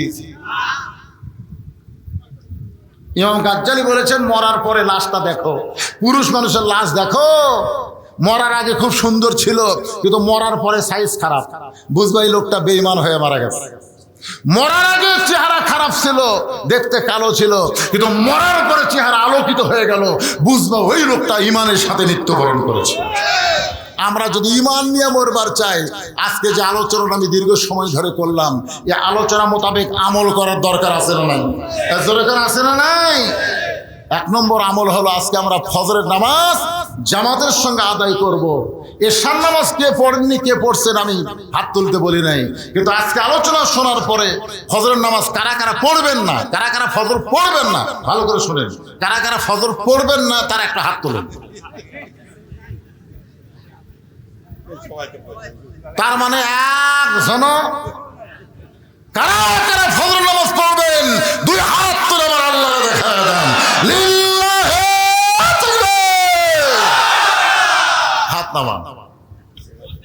আমাকে এখানে বলেছে হুজুর এখানে আপনার কোনো কালেকশনের দরকার নেই, তার মানে এইটা কোনো কালেকশনের মাহফিল নয়, এখানে হচ্ছে মুসল্লি কালেকশন। আপনার বলেন তো সে হারে ফজর নামাজ পড়ার জন্য হাত তুলছেন কিরে, এটা ঝাঁকির মাথা তুলছেন নাকি? এই ছেলেরা এই কি খবর? লিমা তাকুলু মা লা তাফালুন, আপনার মুখের কথার সাথে কর্মের যদি মিল না হয় টাটকা মুনাফিক। আমরা ফজরের নামাজ জামাত আদায় করার জন্যেই বক্তাকে 10টায় 10:30টায় 11টায় তুলে দেওয়া হয় নাই, 9:30টায় মঞ্চে আনা হয়েছে যে আমরা এমনভাবে ওয়াজ শুনবো এবং ওয়াজ শেষ করে মোনাজাত করে বাড়িতে গিয়ে ঘুম পাড়বো, ফজরের নামাজ জামাতের সঙ্গে আদায় করব। এখন বাজতেছে রাত 11:30টা। আল্লাহ আমাদের সবাইকে ফজরের নামাজ জামাত আদায় করার তৌফিক দান করুক, সকলে বলেন আল্লাহুম্মা আমিন। যারা কষ্ট করে মেহনত করে হাজার হাজার টাকা খরচ করে আজকের এই জান্নাতের বাগান লাগাই দিছে তাদের জন্য দোয়া করার দরকার আছে না নাই? যুবকদের জন্য দোয়া করার দরকার আছে না নাই? মাননীয় মেয়র সাহেবের জন্য দোয়া করার দরকার আছে না নাই? সবার জন্য আমরা সবাই দোয়া করব। ফিলিস্তিনি মুসলমানের জন্য দোয়া করার দরকার আছে না নাই? বৃষ্টি হচ্ছে না, তীব্র গরম, এত গরম, অনেক গাছের আমের মুকুল ধরলো, সেই মুকুল শুকা সব ঝরে গেল। জোরে করার কথা ঠিক। আজকে লিচু নাই, আম নাই, তরমুজ তো প্রথম দিকে 100 টাকা করে লাগছিল, ধরে কোন ঠিক কিনা ভাই? আমি এক মাহফিলে বললাম যে এরা পচনশীল খাবার, আপনারা খালি 7 দিন তরমুজ কিনা বন্ধ করেন, এমনি দাম কমে যাবে, ধরে কোন ঠিক কিনা? আমার এই ওয়াজটা এত ভাইরাল হলো, রমজান মাসে ওয়াজ, সবাই কয়েক 7 দিন খাবো না রে, কি হবে? কেউ আর তরমুজ কিনবার যায় না, পচন শুরু হয়ে গেল গরমে। তরমুজের দাম এক ধাপে 100 থেকে 30 আসলো, ধরে কোন ঠিক কিনা? আমাদের বাংলাদেশে কতগুলো অসাধু ব্যবসায়ী সময় মতো তারা দাম বাড়ায়, আবার গরমের কারণে তরমুজের দাম কিন্তু বাড়তিছে, ধরে কোন কথা ঠিক কিনা? কত এই আবার 60 গেছে। তো এই যে তীব্র তাপদাহ চলতেছে, আমি আবার দেখলাম যে মে মাস থেকে নাকি আরো তাপ বাড়বে। আপনারা কোনদিন শুনছেন বাংলাদেশে 44 ডিগ্রি তাপমাত্রা শুনছেন? হায় হায় রে, আজকে দুবাই বন্যা হলো আর বাংলাদেশে পানি হয় না। পানি হওয়ার জন্য দোয়া করার দরকার আছে না নাই? আরে ভাই মাঝখান থেকে উঠেন কেন রে ভাই? এখন দোয়ার জন্য আমরা মহতাজ হব আল্লাহর কাছে, এই সময় ওঠেন কেন? সবাই ইস্তেগফার পড়েন, আস্তাগফিরুল্লাহাল্লাযী লা ইলাহা ইল্লা হুয়াল হাইয়ুল কাইয়ুম ওয়া তুবু ইলাইহি। জি কি হবে? আরে শোনেন, এই যে ওয়াজ শোনা, আবু জেহেল সারা রাত শুনছে। আপনারা কি আবু জেহেল গ্রুপ হবেন? আবু বকর সারা রাত শোনেনি, যেটুকু শুনছে সামিনা ও তাআনা ওইটা আবার গ্রহণ করছে, বুঝছেন? ফজরের নামাজ পড়ে রাসূল তাকায় দেখে সমস্ত সাহাবীর চোখ সাদা, একটা সাহাবীর চোখ লাল। আল্লাহ রাসূল বললেন, সবার চোখ সাদা, তোমার চোখ লাল কেন? তখন বলে, হুজুর আমি এশার নামাজ পড়ে বিছনাত গেছিলাম, আল্লাহুম্মা বিইসমিকা আমুতু আহইয়া, এই দোয়া পড়ার সাথে সাথে মৃত্যু আমার এমন স্মরণে হলো যে আমি যদি ঘুমিয়ে যাই আর এই ঘুমের মধ্যে যদি মরে যাই, এই জন্য আমি আর ঘুমাতে পারি না হুজুর। সারা রাত আমি কোরআন শরীফ পড়ছি, সারা রাত আমি তওবা তাসবিহ করছি, নামাজ পড়ছি, কান্নাকাটি করার কারণে আমার চোখ দুইটা রক্তের মতন লাল হয়ে গেছে। বেলাল যখন আযান দিল আমি আবার মসজিদে আসলাম। এই কথা শোনার পরে রাসূল বললেন, নাউজুবিল্লাহ নাউজুবিল্লাহ নাউজুবিল্লাহ। সাহাবীরা বললেন, হুজুর যেই লোকটার ঘুম না পাইরা সারা রাত কান্নাকাটি করছে, কোরআন শরীফ পড়ছে, নফল ইবাদত করছে, তওবা করছে, আর আপনি নাউজুবিল্লাহ বললেন? রাসূল বললেন, মা ইয়ান্তিকু আনিল হাওয়া ইন হুয়া ইল্লা ওয়াহয়ুন ইউহা। এই নতুন ইসলাম তুমি কোথায় পেলে? আমি নবী এশার নামাজ পড়ার পরে বাড়িতে যাই আমার বউ নিয়ে ঘুম পাড়ি। আমি নবী বউ বুকের মধ্যে নিয়ে ঘুম পাড়ি। তোর বউ নাই? তোকে আমার বউ আছে। তো তুই যখন সারা রাত কান্নাকাটি করলি, তোর বউ কি করলো? হুজুর 2 বার আমার বউ এসে বললে ঘুমাই একসাথে। ঘুম রে, খেয়াল হয়ে গেছে, আমার ঘুম আছে নাকি? রাসূল বললেন, আমি বউ নিয়ে ঘুম পাড়ি আর তুই সারা রাত কান্দিস। এই নতুন ইসলাম কোথায় পারি বল? আপনার বলেন, এশার নামাজের পরে কি ঘুম পড়া দরকার আছে না নাই? সাহাবীরা বললেন, হুজুর তাড়াতাড়ি ঘুমানোর কারণ? রাসূল বললেন, তাহাজ্জুদের মহব্বত আর ফজরের জামাত। তাহাজ্জুদের মহব্বত, তাহাজ্জুদ কোনো নামাজ না, 5 ওয়াক্ত নামাজ পড়ার পরে আল্লাহর মহব্বত যখন কলিজার মধ্যে জারি হয়ে যায়, ওই ব্যক্তি তাহাজ্জুদের নামাজ ধরে। ধরে কোন কথা? এখন রাসূল বললেন, তাহাজ্জুদের মহব্বত, ফজরের জামাত। কেউ যদি এশার নামাজ জামাত আদায় করে, ফজরের নামাজ জামাত ধরে, সারা রাত ঘুম পারলে ইবাদতের সমান সওয়াব আল্লাহ দিয়ে দিবে। তাহলে ঘুমানোর কথা ইসলামে আছে না নাই? আমি নবী বলে ঘুম পাড়ি আর তুই সারা রাত কান্দিস। তা আপনারা যা শুনছেন আলহামদুলিল্লাহ, রাত 12টা কি আর 1টা কি, যেটুকু শুনছেন এইটুকু আমাদের আমল করার দরকার আছে না নাই? দরকার আছে না? হ্যাঁ, আমাদের আমল করা লাগবে ভাইজান।